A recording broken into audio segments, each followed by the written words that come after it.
You're listening to Media History Podcast, where stories echo beyond the headlines. Can one letter in a birth record change the future of TV? Today, we pose the question that opened doors in 136 countries. You will learn about the episode that made a US president change the law, Discover why a desert near Johannesburg turned into a dream academy. and how to make Tom Cruise jump on couches. We will tell you the story of Oprah Winfrey. Are you ready? Let's begin. From her first day on Earth, the daughter of Vanita Lee and Vernon Winfrey, born in Kosciuszko, Mississippi, bent the rules. Her parents chose the Bible name Orpah. A clerk swapped 2 letters. Friends misread the sound. That slip turned Orpah into Oprah. Oprah Gayle Winfrey. At age 3, Oprah recited Bible verses and herded chickens with equal fire. Her grandmother kept strict order: rise at dawn, draw water, feed the animals, wear overalls cut from an old potato sack. Children mocked her clothes, yet when she quoted the book of Ruth, they fell silent. The little preacher had arrived. Oprah tasted applause early. Each recitation drew neighbors' claps, and she soaked up that energy. At 6, she left the quiet farm. Her mother, Vanita, worked in Milwaukee as a maid and took her daughter to the city, though she seldom had time to talk. Long hours alone in a cramped flat bred dark secrets. Men visited Vanita, and sometimes they peered into Oprah's room. At 9, Oprah wrote her first prayer for justice in a notebook. Few heard it. Fear ruled the home, and silence felt like the only shield. As a teen, she tried to steal new shoes. A policeman treated her as an adult. Hours in a cell hurt more than her mother's belt. At 13, she ran away and landed in detention. 1 year later, she was pregnant. The baby died at birth. Oprah turned to drink to dull the pain. She no longer expected rescue. Yet something watched over her and had other plans. In a Nashville suburb, Oprah's father, barber Vernon Winfrey, was lining up razors when a call came. Take her at once. He asked no questions. When Oprah crossed his small doorstep, she met 3 clear rules: read every day, write your goals, win a scholarship. Tough and simple worked better than punishment. She dived into school books like fresh water. Back on the speech team stage, teachers heard her ringing voice and saw the crowd lean toward her. She graduated East Nashville High with honors and bagged groceries after class for pocket money. In 1971, she walked onto the Miss Black Tennessee stage wearing a cousin's borrowed dress, sure the whole world could fit in one sentence. Judges gave her the crown, and station WVOL asked the new Miss for a 5-minute chat. The mic scorched her palms at first, yet her own laugh rang in the headphones. Before the closing song, the director offered her a job. Radio became a school with no bell.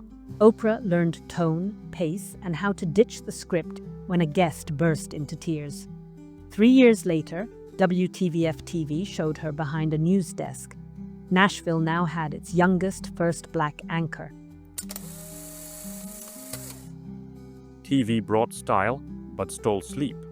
Oprah rose before dawn to write the news, then drove to Tennessee State University, where a scholarship covered drama classes. Weekends, she still bagged groceries. She had promised her dad she would buy her own gas. The timetable bulged, yet she dropped no hour. In 1977, she moved to Baltimore. WJZ-TV hired her as the 6 p.m. anchor, but Oprah mixed fact with feeling. She cried on air, framed tragedies, ignored dry numbers. Critics talked about lost craft, bosses about lost distance. Viewers phoned to thank her for being real. Instead of a firing, she got a shift to morning TV. There she met Richard Scher, hunting a partner for a new talk show. On 14th August 1978, they launched People Are Talking. Oprah proved she could pull from a guest a story they had never voiced. Baltimore was only a layover. When someone in the hallway said, "A black woman anchor has hit her ceiling," Oprah boxed her demo tapes and sent them to WLS-TV in Chicago. This time, she did not beg for a chance. She knew what she wanted and how to seize it. When her train rolled into Union Station in 1983, Oprah flipped up her coat collar and drew the icy air off Lake Michigan. She carried a few "People Are Talking" tapes and the address of WLS TV. Chicago needed someone to shake up the stiff show I Am Chicago. Managers thought the new woman from the South could try. Oprah stepped into the studio and from the first minute talked to guests as if she had known them since birth. Viewers froze, then could not look away. On 2nd January 1984, the camera rolled, lights flared, and her first episode aired. 1 month later, the ratings tables fell like dominoes. Am Chicago jumped to the top slot among morning shows. Oprah waved off the praise and said the run was only a warm-up. Film critic Roger Ebert met her in a theater box and winked. He said, "Your show will earn more than mine." When he urged her to sign a syndication deal with King World, Oprah did not hesitate. She needed a bigger stage. In 1986, AM Chicago became the Oprah Winfrey Show, and the station's ledgers gained extra zeros. That same month, Oprah reversed her own name and registered Harpo Productions. She chose to produce her own TV work. Someone asked why she did not just buy a yacht. She answered, "First, I want to buy airtime." Chicago saw a woman who would not break a sentence even during an earthquake. She walked onto the set of The Color Purple with beginner nerves. Yet Steven Spielberg did not need to explain the role for long. Oprah had tasted shame and triumph back home. The camera loved her truth, and moviegoers wept just as she had once wept on live TV in Baltimore. A Golden Globe landed in her hands, and an Oscar nod proved television could no longer contain her. Film drew her into a new circle but did not pull her from the studio on North Carpenter Street. Oprah lugged the trophy back to rehearsal and joked that purple matched her work suit. Chicago audiences felt proud, as if the Oscar already sat on their own coffee table. The talk show host proved she could climb out of the TV box and return with a fresh topic for next morning's chat. Harpo Productions kept gaining power. Oprah poured profits into talent, lights, editing, and promotion. When the accountant asked whether she must spend so much on audience research, Oprah replied, "I must know how the viewer's heart beats." Each season, the creative team tossed more formulas in the trash. The show carried the rush of the street and the hush of a whisper at once. September 1986 closed the trial period. The Oprah Winfrey Show launched nationwide, and distributors began counting expected gains. Soon, licenses reached 136 countries, and almost 50 million Americans watched each week. Oprah sat on the couch and joked that she was teaching the world's biggest class. Only no one was taking attendance. When Time put her on its cover in August 1988, the columnist wrote, "In a field ruled by white males stands a black woman of great size. She lacks hard-nosed skill, yet wins with curiosity, humor, and empathy. This talk show is one long group therapy session." Oprah glanced at the quote and shrugged. "If it's therapy," she said, "it's the first where people fight for the front row." Viewers came for catharsis, not gossip. One week she laughed with comedy stars. The next she held a mother who had lost a son. She hid no scars. Oprah spoke of drink, drugs, and abuse, and the nation listened because it sensed truth. When she told of a brother lost to AIDS or a sister trapped by addiction, studio phones lit up with support. Her weight confession shook America harder than any health drive. Oprah rolled a red wheelbarrow full of fat on stage to show how many pounds she had shed. That same day, stores broke sales records for leggings, and diet gurus thanked heaven for new clients. She joked that in America it was easier to sell chewing gum than hope, yet she would try to sell both. When Mad Cow headlines hit the evening news, Oprah said on air, "I will not eat another burger." A week later, beef sales plunged, and ranchers took her to court. The trial dragged on, but the jury cleared her. Papers crowned her the woman America listens to, and she summed it up. "I say what I think and eat what I choose." Oprah called congressional offices, wrote letters, and repeated one plea on air: "Know who is knocking on your door." In 1993, she woke the country with stories of children harmed by serial abusers. Asked if she was going too far, she replied in a sharp voice, "I will not hold back." Tension rose. In March, Bill Clinton invited her to the White House. She walked in with stacks of petitions and walked out with a vow of reform. That autumn, the president signed the National Child Protection Act, opening a public registry of sex offenders. The social reaction popped like a champagne cork. Parents printed lists of names and passed them out at schools. Oprah, who had lived that fear, vowed no child should sleep in dread. Politicians thanked her on camera, but she cut the fanfare short. "The law is on the books," she said. "Now we guard its use." Skeptics fell silent when police reports showed grim numbers sliding down. Oprah did not claim victory. In the next show, she sat beside a teen who had escaped an attacker. The camera held them in quiet, hand in hand. The entire country heard that silence louder than trumpets. Backstage, Oprah boxed the legal files and handed them to her team with one line: "Watch the amendments." She knew the law had not ended the fight, it had only moved the front line. On 17 September 1996, Winfrey carried Jacqueline Mitchard's novel, The Deep End of the Ocean. Oprah's Book Club was born, a show that pushed people to read. Publishers would add up profits months later, yet in the first week bookstores were already ordering reprints. Winfrey ran each talk like a family circle. Guests sat on the carpet while she tossed out questions and listened. Every episode ended with the line, "Books change the inner voice." Phones rang off the hook with ideas for the next pick. Queues formed at libraries, and sociologists spoke of a new wave. Oprah kept urging, "Lay down the remote, not the bookmark." Over 17 years, she chose 70 titles, and shops in 132 countries built extra shelves for the print runs. Each pick shot to the top of the bestseller lists. But Winfrey cared less for charts than for the story of a mailman who carried a novel in his pocket until the cover wore away. In 1997, the host launched Angel Network and asked viewers to chip in. "You don't need to fly to have wings," she said, staring straight into the lens.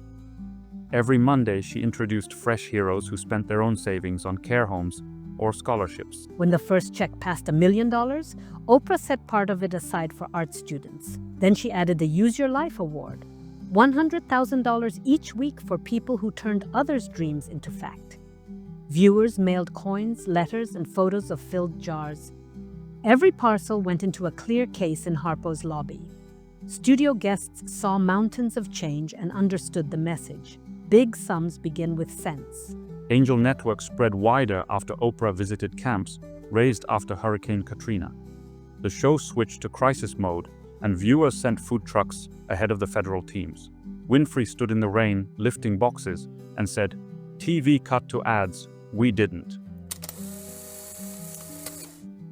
In 1998, Oprah and a small crew launched the Oxygen TV channel. Critics asked if she was juggling too many balls. It was only the start. The next season, she hosted Change Your Life TV, urging viewers to reset daily habits.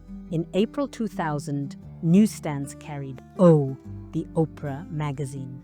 Circulation kept climbing while other titles struggled. Winfrey turned each cover into a mirror for women who wanted motivation, not sermons. After the attacks of 11th September 2001, Winfrey staged a prayer for America in New York. Rabbis, imams, and pastors shared the stage, and Oprah held the mic like a belt conveyor between faiths. She said grief feeds on silence, yet a shared voice heals. The year 2006 brought the Oprah.com portal and the radio channel Oprah and Friends. She ran the morning slot, reviewed goal lists, and joked that radio let her broadcast in pajamas. Listeners texted back, "Us too."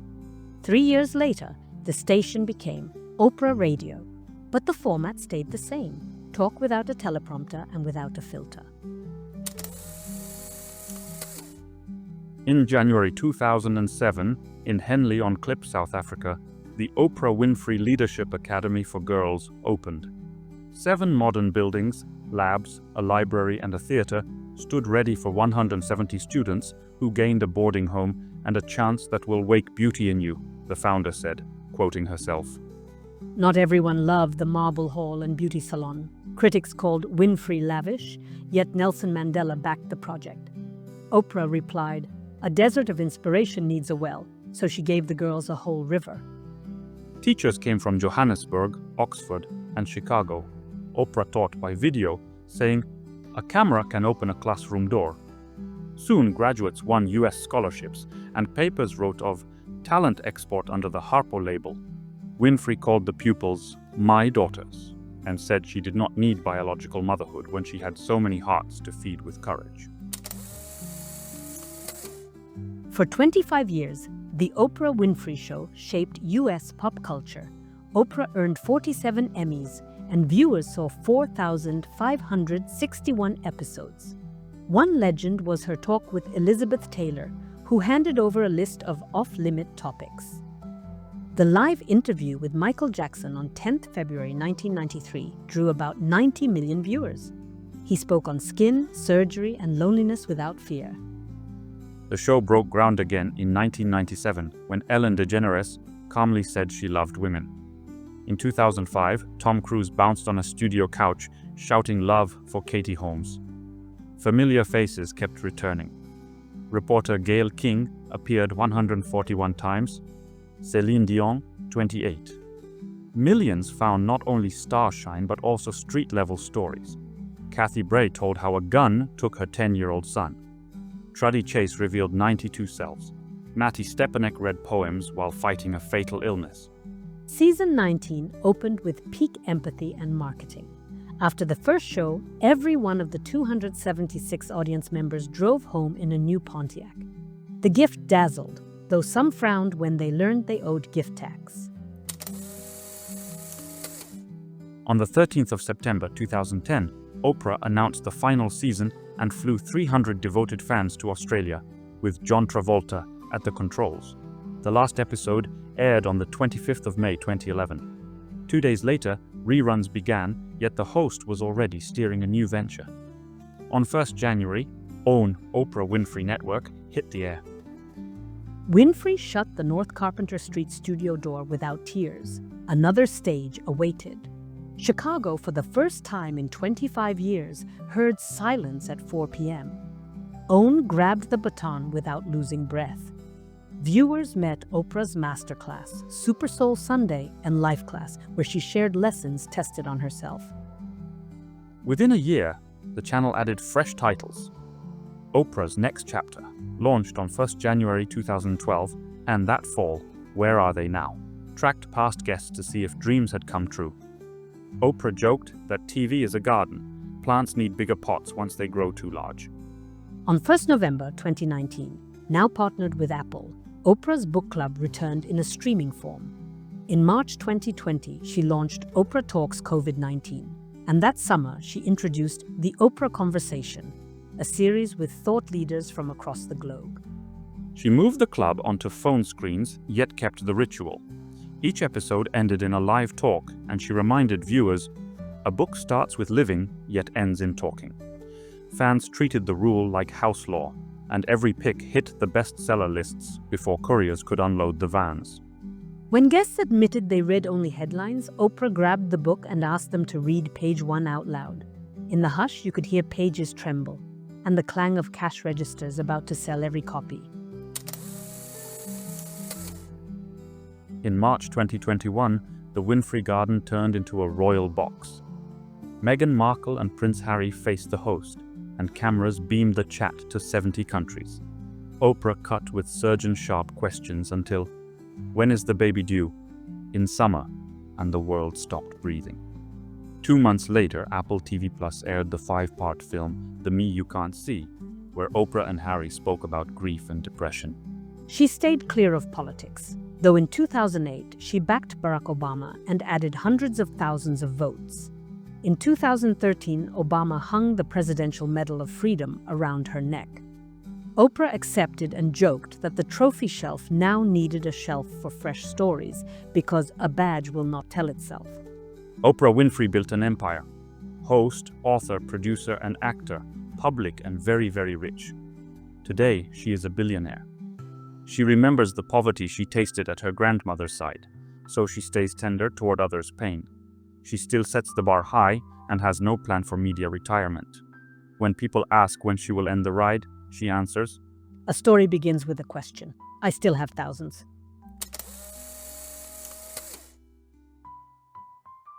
Thank you for spending time with us and listening to this story.